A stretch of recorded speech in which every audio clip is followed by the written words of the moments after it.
In the name of Allah, the most compassionate and most merciful. Dear student, Assalamu alaikum wa rahmatullahi wa barakatuh. Hope that everyone is fine and healthy along with your daily life activity. Wish you a prosperous and successful life ahead. I am conveying my greetings and best wishes to everyone. As per the last lecture that we discussed about the contracts, in this lecture we are going to talk about the remedies for breach of contracts.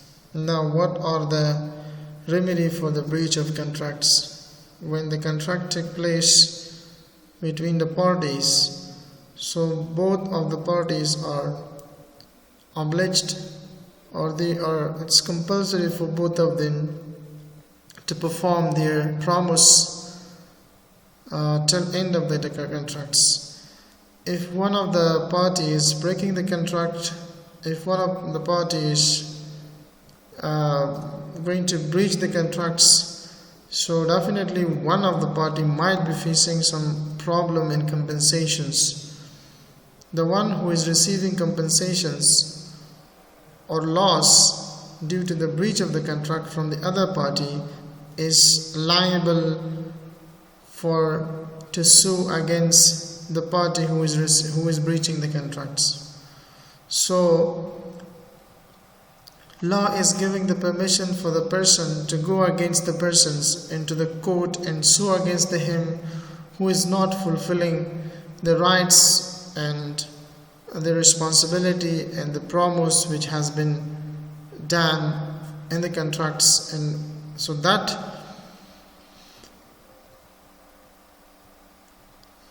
the one who is breaching is going to pay the loss for the one who has received the loss. Breach of the contracts. So our topic is today remedy for breach of contracts. Breach of contract mana د قرارداد د منځه وړل، لغوه کول، باطل کول، فسخ کول. اوس که د دوو طرفینو ترمنځ یو قرارداد صورت نیسي او دغه قرارداد د دوو کسانو ترمنځ په توافق سره دواړه رسیدلی وي چې موږ کومې خبرې چې په دې قرارداد کې سره کړي دي د دې دواړو طرفینو مکلفیت به دا وي چې خپلې وعدې په کوم قرارداد کې چې دوی په توافق سره رسیدلی دي تر اخره پورې اجرا کړي، ترسره یې کړي. اوس که یو د دې طرفینو څخه غواړي قرارداد د منځه یوسوي، فسخ یې کړي یا لغوه یې کړي، طبعا په قرارداد کې چې کومې وعدې پراموس شوې ده شاید یو د طرفینو څخه د هغه بل طرف سره چې شوې ده هغه د تاوان ورسیږي.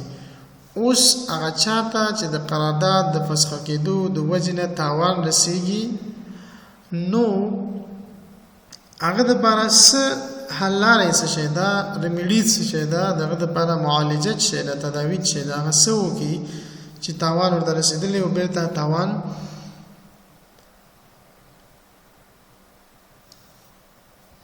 تر څو دغه تاوان چې دی ورته ته رسېدلی دی دغه بېرته په خپله په ګټه باندې بدل کړي. یعنې دا چې مثلا تاوان نه دی ځان بچ کړي. نو په دې حالاتو کې به دغه شخص ځي محکمې ته په هغه شخص باندې چې قرارداد یې لغوه کړې ده بدون د کوم شرایطو، بدون د کومو خاصو واضحو نقاطو د هغې خلاف ورزي کړې وي، نو د دغه په سر باندې دغه بل کس کولی شي چې لاړ شي دعوه پرې وکړي او دی خپل هغه تاوان چې رسېدلی هغه بل ته کمپنسیټ کړي. نو موږ وایو چې remedy for the breach of contracts. When a party breaks the contract by refusing to perform his promise, the breach of contract takes place. کله چې یو د طرفین غواړي چې د قرارداد تر سره کولو او هغه وعده چې په دی هغه وعده چې دوی کړې ده هغه دوی د قرارداد یو د طرفین غواړي چې هغه نه انکار وکړي او خپل وعده تر سره نه کړي، نو څه به کېږي؟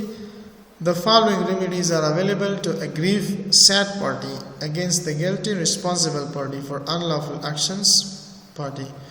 نو د غلندې نقاط مونږ باید په نظر کې ونیسو هغه طرف ته چې هغه ته مشکل رسیدلی ده متضرر شوی ده متضرره پارټي کولی شي د ګناهګاره پارټي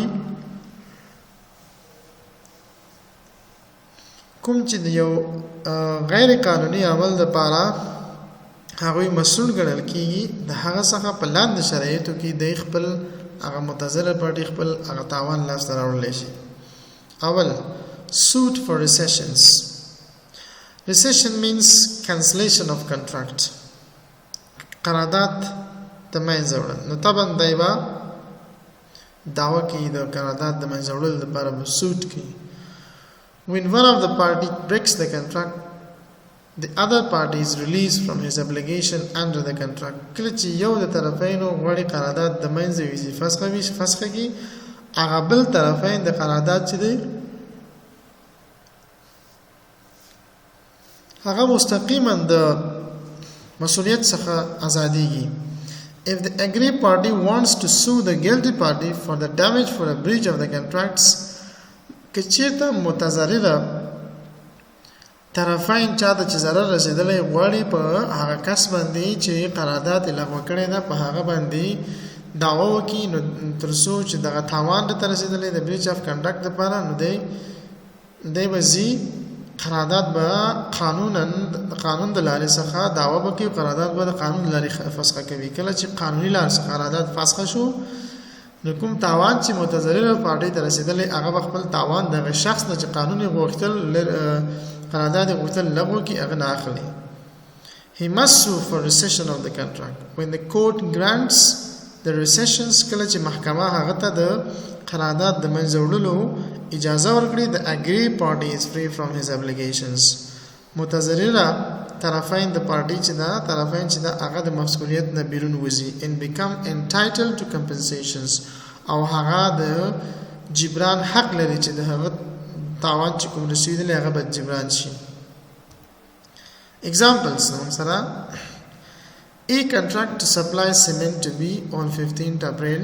A غواړي چې سیمنټ سپلای کې بي ته په 15 د اپریل باندې B agreed to pay the price on receipt of a goods. B هم په دې توافق ورسره رسیږي چې زبا تاته دغه قیمت در کومه په یو رسید کې دغه جنس. A does not supply on due date. چون A ویلیو چې 15 د اپریل پورې به زه تاسو ته دا جنس یا دغه مواد تاسو ته تسلیموم. A ونشوي کولی تر 15 د جون پورې دغه مواد B ته سپلای کې B ته ورسوي.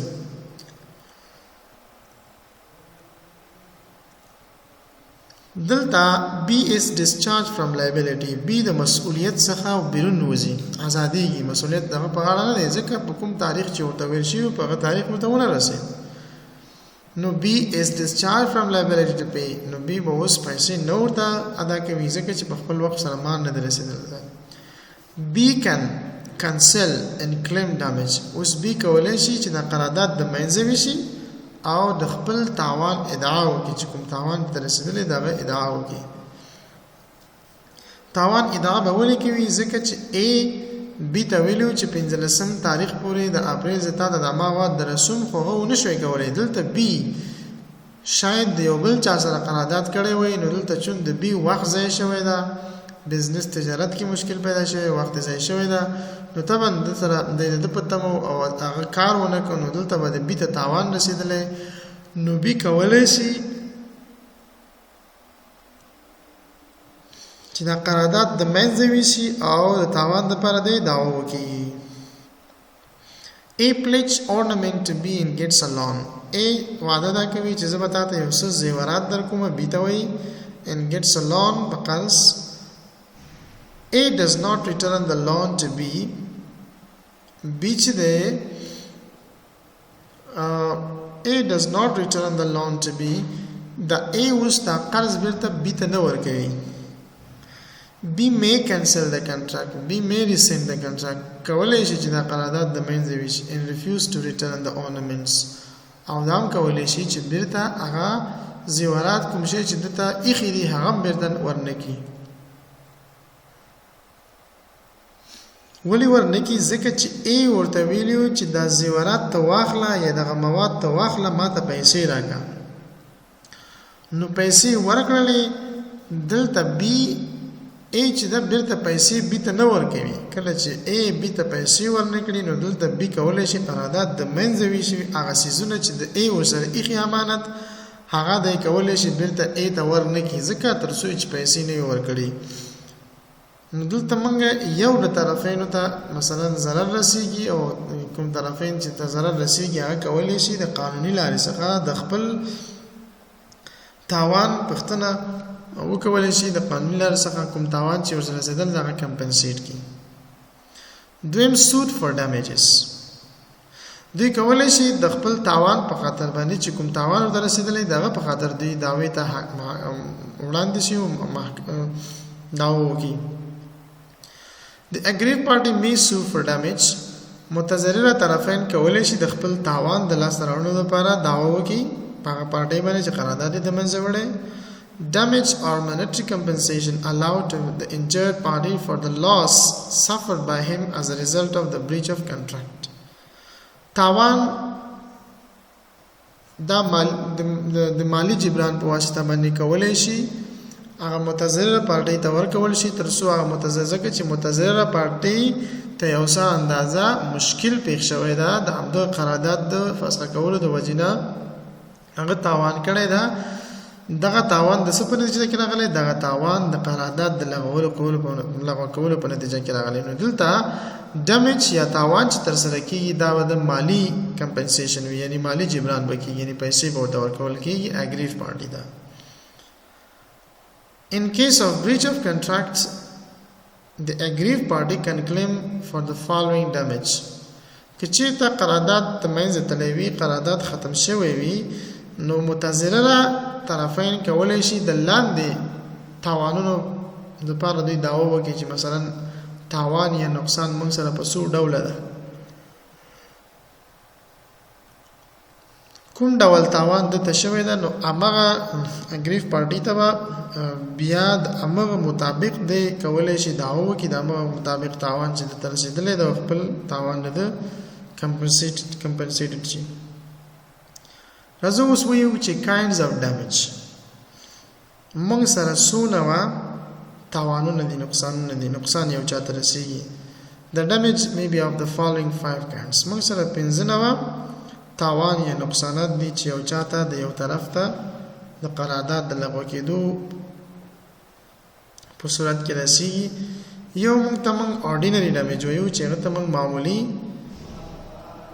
damage وایو هغه ته موږ general damage وایو عمومي هغه ته موږ simple damage هم ویلی شو These are also called general damage دې ته عمومي تاوان هم وایو عمومي تاوان یا معمولي یا ordinary or damage کوم damage ته وایي when a contract is broken کله چې قرارداد د منځه لاړ شي the aggrieved party متضرره طرفین can recover کولی شي بیرته لاسته راوړي ordinary damage هغه تاوان معمولي تاوان چې ته رسېدلی from the guilty party د هغه طرف نه کوم چې ګناهګار دی کوم چې ملامت دی دغه طرف نه د خپل تاوان بیرته لاسته راوړي ګلټي پارټي نه ګناهګار هغه چې په غیر قانوني شکل سره بل طرف ته تاوان رسوي هغه ته موږ ګلټي پارټي وایو ordinary damage are usually assessed measure on the basis of actual loss معمولی نقصان چې دا معمولا د دې اندازه چې موږ کوو دا د دې حقیقت کې چې کوم یو تاوان شوی ده د هغه په بنیاد او د هغه په اساس باندې کېږي actual loss it's measured by the actual loss in the contract of sales of goods the damage payable are the difference between the contract price and the market price at the date of the breach in contract of the sale of goods the jins د خرڅلاو قرارداد کې چې کله کوم تاوان رسیږي هغه تاوان چې دی هغه قابل د تادیه دی قابل دی هغه ته چې دا تاوان ورته جبران کی نو دی تخمین به څنګه کوي د دوی اندازه به څه کوي وایي the difference between the contract price هغه وخت کې چې قرارداد کې دغه جنس چې کوم قیمت و د هغه قیمت او د مارکیټ پرایس او د مارکیټ کې د بازار چې کوم قیمت دی د هغه ترمنځ کوم تفاوت دی at the date of breach کوم وخت چې قرارداد د منځ ته د هغه سره د څه کومګه د یو سره موږ موازنه کوو بیا موږ هغه اندازه تاوان هغه شخص ته ورکو یعنی اوس مارکیټ کې چې کوم دی او جنس قیمت دی او هغه قیمت په کوم وخت کې چې قرارداد کړي دغه جنس قیمت بل شی متفاوت دی نو دلته قرارداد کې چې کوم قیمت شو قرارداد د لغوېدو په وخت کې چې د مارکیټ چې کوم قیمت یا کوم قرارداد په کوم شی هغه قیمت تاوان به هغه شخص ته ورکول کېږي اګریف پارټي د ګلټي پارټي نه طرف نه یعنی اضافه پی نشي کېدلی examples موږ سره دي A contract to pay 10 lakh افغانی to be on 1st January ایک قرارداد کې وی چې 1 لک افغانی به د بیت په اول د جنوري ورکړي لیکن A does not pay that on that day A ونته ورته چې په اول د جنوري دغه پیسې 10 لک افغانی چې د بیت ورکړي as a result په نتیجه کې B is totally ruined تاوان چاته ورسید بیت ورسید A is liable to pay دلته A مسؤل دی چې پیسې ورکړي پی کی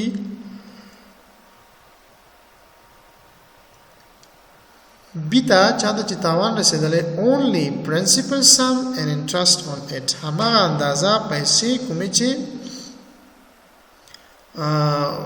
سره واده شوی دا او یو څه اندازه سود انټرست که دا انټرنیشنل لارې په حقوق بین المللي حقوق کې دا شی انټرست بزمو تاسو په اسلامی قوانینو شرعي قوانینو کې بیا سود نشته خو دلته په انټرنیشنل لا کې هغه اندازه کومې پیسې چې سره دا شوی دي هغه هم ورکوي د هغه مطابق به اضافه سود هم ورکوي چې دا په انټرنیشنل لا کې شته لیکن په زمونږ په لوکل بزنس اسلامیک لا کې یا په شرعي لا کې زمونږ تاسو دا خوشبختانه سود نشته چې دا ډېر عظیمه ګناه هم دی H deliver the shaft to B H دا shaft بیتا deliver کوي لیږي چې a carrier یو وړونکی انتقالونکی چې دا to take it to the manufacturer as a pattern for a new one H did not tell B that delay would be result in loss of profit خو دا H نوې بیتا که چیرته دغه سیس چې تاسو ته زه درلیږم د دې مثلا ځان شي دغه مال زه درونه لګم نو مثلا د دې په نتیجه کې به تاسو د دې پروفټ چې کوم دی دغه تاوان ورکوي the delivery of shaft was delayed هغه چې شافت دې د انتقالېده هغه معطل شو مطلب په تاریخ باندې چې وختل ویلېږي په هغه تاریخونه شو سورج به کې تیر شوي and the mill remained closed for a long period دلته دغه میل چې دی دغه بند پاتې شو تر ډیر وخت پورې ځکه هغه مال دې ته په خپل وخت نه رسیدل چې مل کې د دې استفاده شوی وي نو دلته ډیلی شمال پر رسیدو کې ځان راغی نو دلته مل تر څو ورځې پورې بند پاتې شو نو H sue for the loss of profit H دا دعوی وکړه بینه په بی باندې for loss of profit د تاوان په خاطر باندې ځکه چې دغه تاوان تر رسیدلې دی په دې اساس باندې held that B was not liable for loss of the profit ول د بیچ دا د دې مسول نه دی چې بیرته دغه تاوان چې کوم دغه ګټه ته کوم تاوان رسیدلې دغه مسول نشي کېدلی ځکه the ordinary damage were awarded ځکه چې معمولی تاوان شوی دی the ordinary damage are awarded معمولی تاوان شوی دی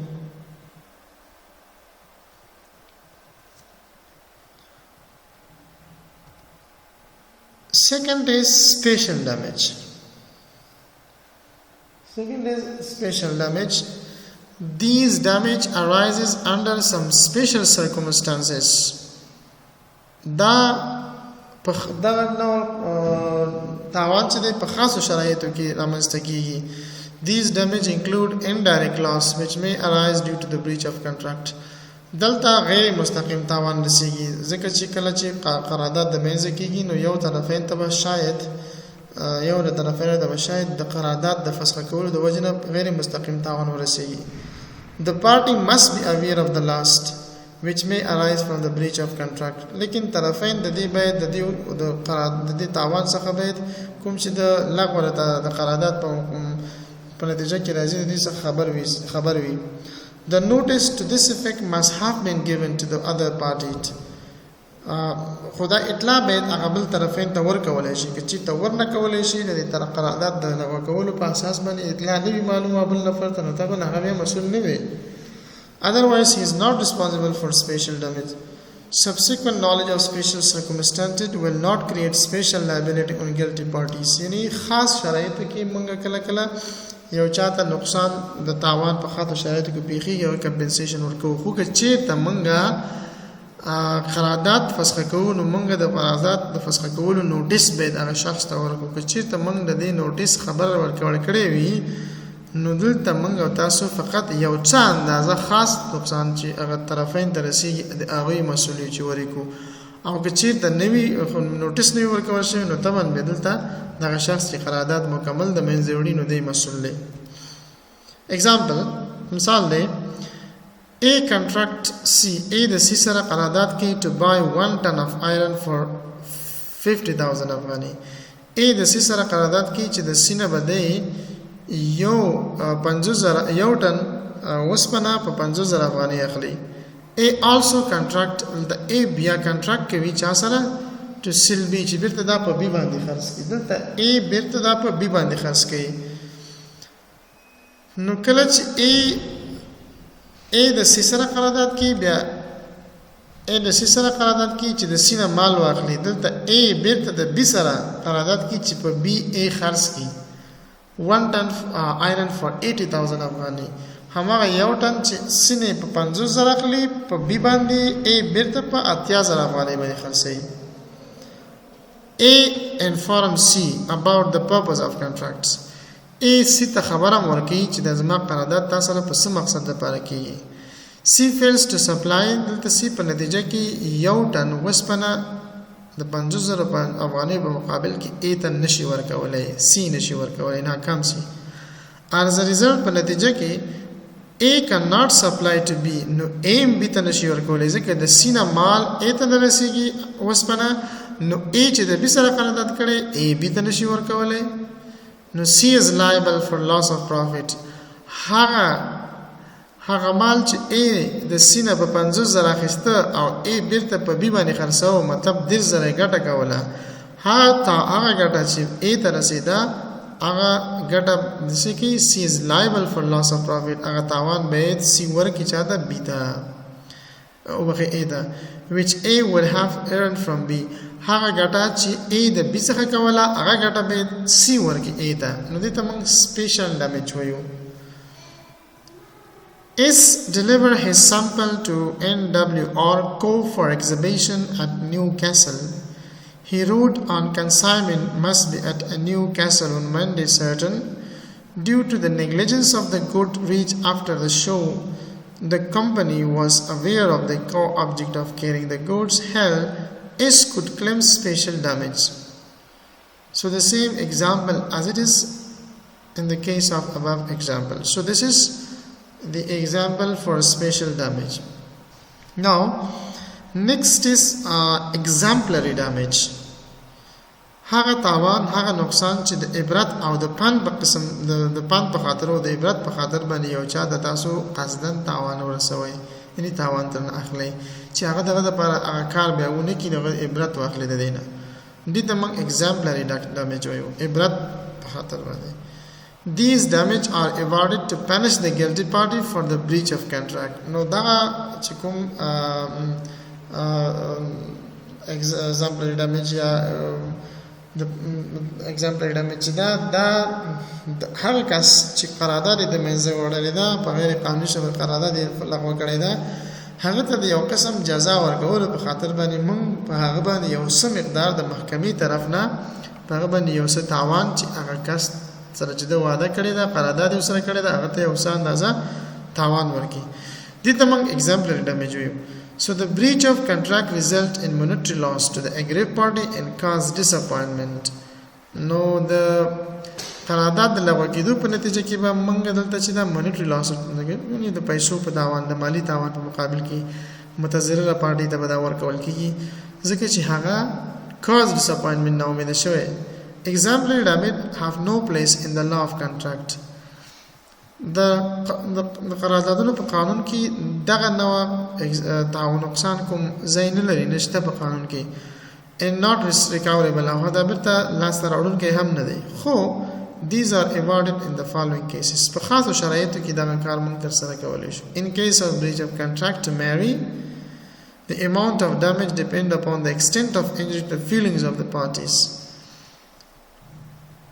د ازدواج په قراردادونو کې کله چې صورت نیسي هغه شخص ته چې د هغوی احساسات ته پکې ضرر رسېدلی وي د هغوی احساساتو مطابق اګریف پارټي باید خپل تاوان لاسته راوړي In case of dishonor of check by a bank when there are sufficient funds to credit of the customer according to the rule, the smaller the check dishonor, the greater the damage. So the same it is the second example as it is in the above example. So exemplary damage should be put on the guilty party to pay the damage for the aggrieved party or sad party or the injured party who has been injured due to the breach of contract should receive the exemplary damage. So this damage have no special place in law of the contract, but the court or judges are going to put this or the mediator, the third party is going to put this exemplary damage on the guilty party because of his illegal actions in breach of the contract illegally. They have to pay for that. For the aggrieved party, for the sad party, injured party to receive the compensation due to damage. OS Bank promised to give loan to W for trip to California by crediting his account. Bank failed to do so and W check was dishonored. The court allowed damage for the emotional distress.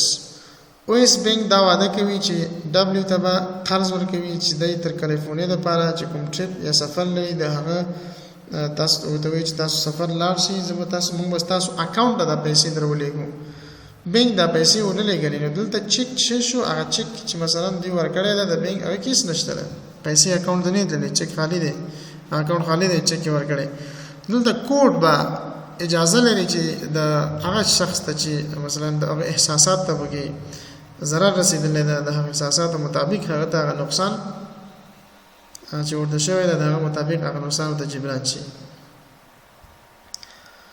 دې موږ سره چې دا هغه liquidated damage ده liquidated damage when party to a contract fix the amount of damage for the breach of contract at the time of formation of contract liquidated contract دې ته وایي damage دې ته وایي کله چې قرارداد د دوه طرفینو ترمنځ نشي نیول کېږي یا قرارداد د دوه ترسره کېږي نو د قرارداد د جوړښت او د کېدو په وخت کې دا خبره کې چې چیرته قرارداد مونږ لغوه کوو یو د طرفین باید دومره اندازه تاوان ورکړي یعنی تاوان مشخص کېږي په هغه وخت کې چې قرارداد کېږي such damage are called liquidated damage when a sum is agreed in the contract to be paid by the defaulting non-payment party in case of a breach of contract the court will allow the reasonable damages not exceeding the amount already agreed خو هغه اندازه پیسې یا هغه اندازه تاوان چې په قرارداد کې ذکر شوی د هغه نه به اماونټ نه زیاتېږي محکمه که بیرته پیسې هغه اګریف پارټي ته ورکوي کومې پیسې چې د قرارداد کې مخکې نه د هغه شوي دي چې جبران د قرارداد خساره به کېږي همغومره اندازې نه به زیات نه کېږي